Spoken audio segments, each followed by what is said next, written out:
Hey Amy, welcome to this wonderful video. All right, I know you think I'm crazy, so well, I might as well just embrace it at this point.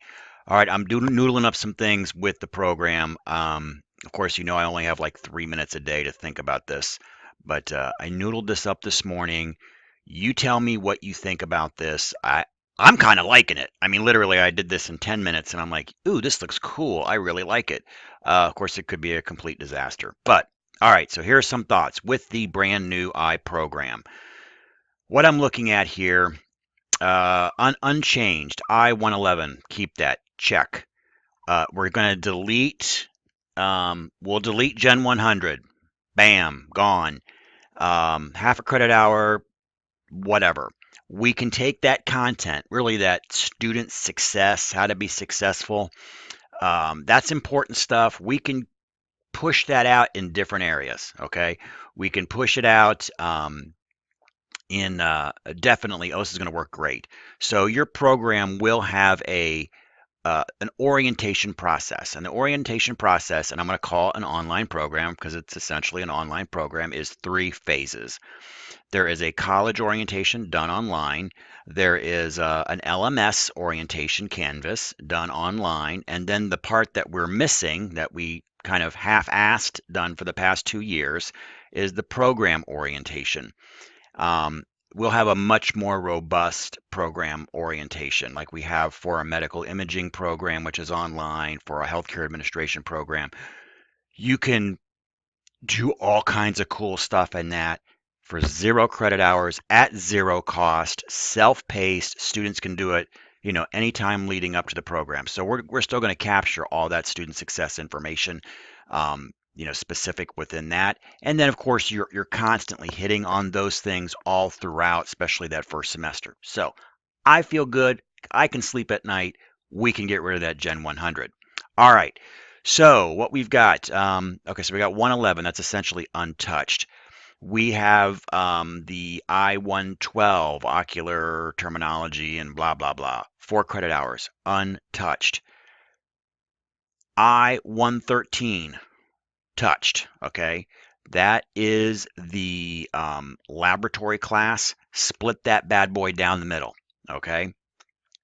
So, and that would be up to you. Again, first of all, you got to talk to the faculty. They may say that's impossible. You're crazy, Amy. Chris doesn't know anything. This is not going to work. That's fine.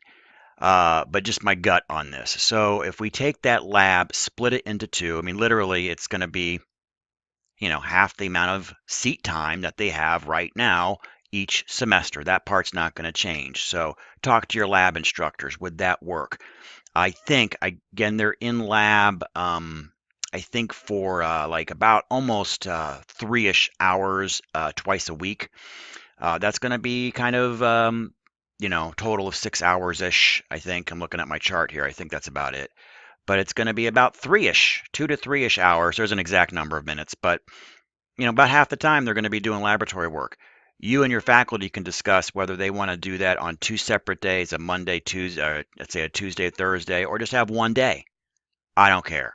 They just need to get the number of time, minutes. They may like that in that because maybe 3 hours in lab, kind of long. Doing it twice a week, kind of long, in my opinion. May work for you guys though. Maybe you need the longer lab times. Don't care. But basically, it's that same exact course cut in half. Okay. Where I'm going to need your help. If you guys like this, you got to tell me how you want to cut that course in half. Take those take the course learning objectives. You should have a syllabus for that course. It should have about 5 to 6, maybe 7. Any more than that is a little crazy. Um, uh, Course learning objectives. In this course, you will learn blah, blah, blah, blah, blah. And again, there should be like, 3, 5, 7, no more than 7. And then it's totally unrealistic. I see these ones with 14, it's just ridiculous. Um, but look at that. Basically, split it in half if you want. Um, or part one can be introduction to iMachine. And then the second part can be advanced practices in whatever the iMachine that you have. You could simply use words like that. Introduction in this part one, the 2 credit hours in the first semester, and then part two can be more advanced in the same whatevers that you've got. So you can kind of split it. You can literally just draw a line, split one content in one area, split it in another. Or if you need kind of introduction, you could do it that way. It could be almost the same course learning objectives, except you throw the words introduction or those types of words into the first set, and the second set will be advanced or intermediate. You got the picture. Okay. All right. So that I say we split that bad boy down the middle. We got to split something, and lab I think is cool to split. Here's the other thing I like about splitting lab, and this came up in the advisory, the touch point, the human touch point. We now have human touch points in that second semester, which we didn't have human connection physically together. They were supposed to be touching, through email and phone calls and things like that, but now they're right there in it. I think that's kind of cool. And just, they can say, hey, I'm really having a problem in doing the iMachine. Again, I have no idea what you guys use. They can do that in that second semester now. So if they're having difficulties in clinical, they can bring that right back into the laboratory practice and with their laboratory instructors. I think that's cool. All right, so great. And then the practicum. All right, so here's the big problem. Here's what we got to do. We got to take that practicum. We got to spread it around. I think it's the argument of they're not ready. I agree with you. That's crazy.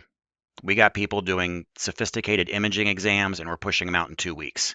You're hiring employees. You're not sitting them in the back room for a month. I'm sure when you hire somebody, they're probably not sitting in a back room doing book work for a month and you're paying them. My guess is you probably have a small orientation period and bam, you're out on the floor. You're taking care of patients. You're escorting people back and forth. You're doing some essential functions. I mean, that's business. I think we could do it. Plus, this would also reduce somewhat of a clinical fatigue issue, which may be happening. Again, I don't know, but may be happening because right now they're getting students 5 days a week in a clinic. We don't do that in any of our programs. Nursing, rad tech, no, students not getting pushed out 5 days a week. Right now, rad tech does 3 days a week, and that is in their final second year, and they do like 1,000+ hours. Um, so that kind of reduces the fatigue from the instructors, from your clinical preceptor standpoint. They get a little break. And from the student's perspective, obviously, this whole thing is about the students and making a program that's more friendly to working students. Also, just from the fatigue issue, I think is just critical. So, all right. So then we're splitting the practicum in 2 credit hours in the first semester and 3 credit hours in the second. I like that combo. That's kind of what we normally do here. You'd kind of you feather it, a little lighter up front, a little heavier in the back. Here's where you guys are going to have to make a choice. If we do this at all, you could say we're not doing it. That's fine too. Maybe we do it some other year. Don't know. But I do think we need to start doing some things relatively soon to get this thing, to get your program in the best possible package, that possible to go forth. Because if we're going to go down, we're going to go down guns blazing with the best. Hey, we've done everything we could. And we've got, the top content expert in the nation running the program. We've got it all. And now I think if we can get our curriculum lined up to appeal to a wider variety of students, I think that's going to work. Well, anyhow, so we take the practicum and we do 2 credit hours. Semester 1, 3 credit hours in semester 2. What would that look like? Well, your accreditor requires 400. You can double check me on this, but I think it's 485 hours. It's really high. And we just rounded it to 5 credit hours because that brought us to a total of 525 hours. Gave us a little wiggle room in there, and also avoided a fractional credit hour, which I normally don't like. Normally, we don't need it. You want a little built-in wiggle room. So, and having a 4.75 credit hour is kind of ridiculous. So, this gives us a little wiggle room that students would be compliant with the accreditor, if something should happen. You know what I'm saying? So, So don't freak out about that because we're a little bit over by about a week of work. I like that. Okay. Um, all right. So, but we do have all the hours accounted for in this particular model. So what you need to think about and your faculty, as I'm looking here, is if we're going to do 2 credit hours, that's 210 hours of physical work, how you want to split it up. There's only certain ways we can split it up here. We're confined by some certain rules on, we just can't pick weird, like I want to do 13 weeks. Generally, we can't do that. So we're kind of stuck with 2 modes. And I think the 2 modes work.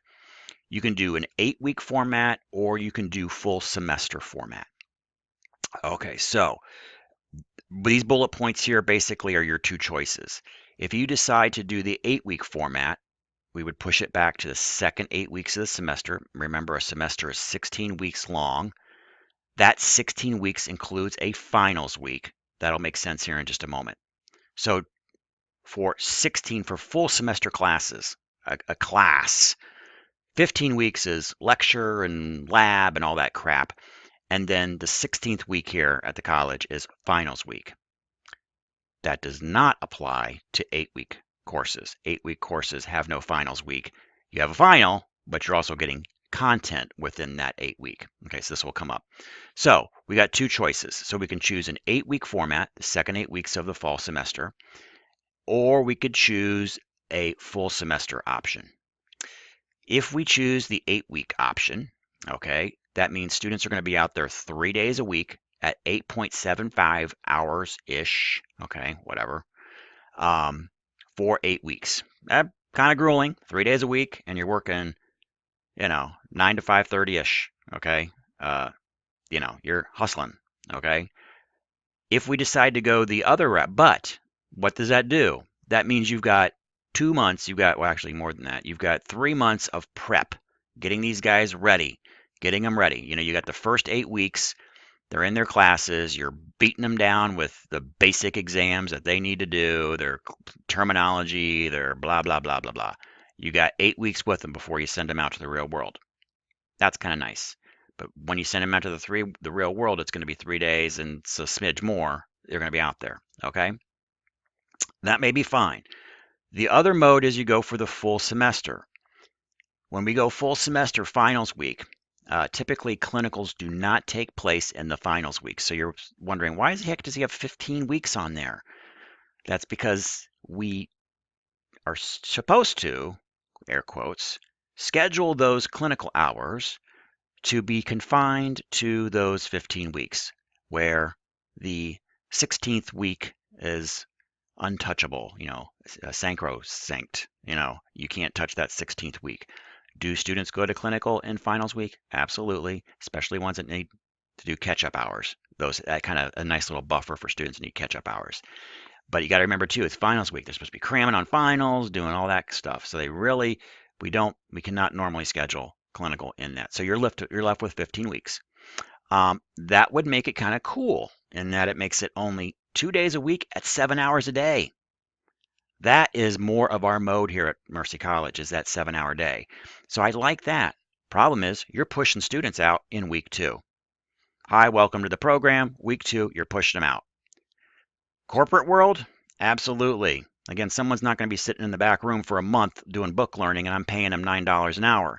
They're going to be out wiping the windows, cleaning the toilets, escorting patients, Is it doable? Absolutely. We used to push people out in rad tech in the second week. After 2 weeks, we had clinical boot camp, and they're out there doing chest x-rays and other basic examinations in a hospital with radiation. And it's worked out for 30 years. So I think we could do it, but it would be kind of a mindset change. My recommendation, if you decide to go that route, is that first week of class and even leading up to it, okay, is basically a clinical boot camp. I'm going to give you basic eye terminology. Here's the 15 to 20 words I want you to know tomorrow. Here's how I want you to look professionally on Wednesday. Everybody comes in their scrubs. You're doing standing order inspection. That's what we do. I mean, come in with your scrubs. I want to see exactly how you're going to look. All right, you got that on. You got a badge. You got a loose string right there. I want that string cut off. Your shoes are the wrong color. Okay, you have to kind of again kind of a little fun. You make it fun, but you kind of have that clinical boot camp in a week. I think you could do it. Um, and hopefully the clinical sites. It's again changing mindsets. Changing mindsets, and it's only 2 days a week. So day one, first week, they are cleaning windows. They are escorting patients. Maybe they're just welcoming people into the office. Hi, Mrs. Jones. Have a seat. Can I get you something to drink? I mean, that's so. All right, you can do that. All right, so all right, second semester. Let's go into that. Your I-123. That's just that would be the extension of your clinical course. Or no, I'm sorry. That is the part two. I'm sorry. Scratch that. That is the part two. This I-123 right down here. That is the part two of your lab. So again, I need to know how you're going to carve up lab. And I will, if this is what you want to do, it's not, don't overthink it, but I need those course level learning objectives carved into equal parts and a basic, basic content outline for each course. What does a content outline look like? It might be 20 items. I don't need all the details, but the a general instructional outline of what those weeks would look like. I don't need it week by week, but just kind of some basics, of about 20 items that you don't have to stick to, but generally you can change them around over time if need be. But that support the course learning objectives that you have. How are you going to generally reach those course learning objectives? So for example, if you have 5 course learning objectives, you probably want about 3 items, things you're doing in the class, your whatever, that support those course learning objectives. The one thing that you can never mess with are the course learning objectives unless we go to curriculum and have it formally changed. Those are like hardwired 10 commandment stuff. This course will do the following things. We can change it, but again, it's got to go to curriculum. How you reach those course learning objectives is done through the content outline and through a much more granular level instructional, pedagogy type stuff. So there you go. I really need the two things if we're splitting this course in half. All right, so we split the lab in two. Capstone. Let's Okay, so that was just like a random thought. It's 1.5 credit hour. Why? Let's boost that thing up a little bit. I mean, we can always push out. I'm thinking professional behaviors. I'm thinking a lot more those practice exams. We got to be, your program needs to have at a minimum, especially next go around, 3 full mock registries. Okay, so you need 3 full mock registries. You can have at least two of them have to be within that capstone. Okay. And then the third, or the number one, you're going to have in your first semester. Chris, they're going to bomb. If I give them a mock registry in the first semester, let's say week 12, they're going to totally tank. Yes, I want them to tank.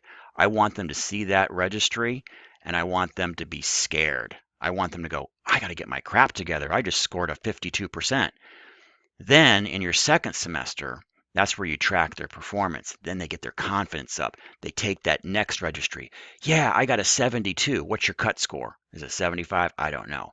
But once they get to that third and final full, not abbreviated. I've had some people around here doing abbreviated. They got to be full mock registries.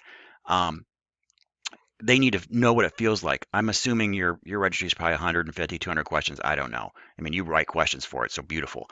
But maybe it's 3 hours. Do you know what it feels like to sit down and take a 3-hour exam in a controlled environment? Highly stressful. I want these guys to know what it feels like, and I want their success to rise on these registry examinations, these certification examinations they're going to take. And I'm preaching to the choir because you're all about certifications, but and we look for our absolute goal is 100% pass rate first attempt. Okay, our realistic goal, okay, is 90% of our students should pass our registries on the first attempt. There's always going to be that one or two or whatever. In this case, you have a very small number of students, so we got to pretty much get them all to pass first registry attempt. Anywho, we can definitely beef up that capstone. I say we throw an extra half a credit an hour in there to beef up that capstone. God, we could have them do employment searches, all kinds of cool stuff. Um, and also that keeps the that credit half a credit hour I cut for that Gen 100 keeps the program at the same number of credit hours. So that's kind of cool. So that worked out. And then the practicum. So the practicum in the beginning was 5 credit hours. So I left 3 credit hours in that final semester. That's 315 hours. There's no way, and this just makes sense. There's no choice with this. But I think it works out great. It's 3 days per week at 7 hours a day for 15 weeks. Beautiful. So you got to think about some things. My gut is, if you guys are comfortable, and for student consistency's sake, clinical consistency's sake, keeping everything at 7 hours a week. 2 days, 7 hours first semester. Next semester, 3 days, 7 hours. Consistent, easy peasy. Everybody remembers 7 hours. It's not a killer shift. It's a significant shift, but not a killer shift. Makes it nice. The big problem is you're pushing out students in week 2. There you go. All right, so think about this. Maybe you guys have already developed something. I don't know. I can't read all my emails. My guess is if you did develop something, we probably developed almost exactly the same thing. Look at this, talk it over with your faculty. Is this doable? Can we split lab in the middle, down in half? Okay. Can we do the clinical in this fashion? Will it work? And we'll go to curriculum. And then from you, I'll need, I can do the practicum. That's easy. I can write that one up. The course proposal is what we call it. The one I need help with is how you want to carve that lab into 2. All right. So there you go. We are meeting sometime today, I think, for marketing. If we could talk about this after the marketing, if you have a time, that would be great. All right. So there you go. Take a look at this, digest it. I'm going to surprise sneak attack. We have one kind of emergency session for other programs here at the college. I'm going to try to do a surprise sneak attack in curriculum on next Thursday. So I'd like to have this all buttoned up next Thursday, and I'm just going to go, hey, by the way, guys, here's another one. Bloop. I'm going to need to drop this down. So let's drop it next Thursday if we do it, or we can not do it at all. Up to you. All right. Thanks, Amy.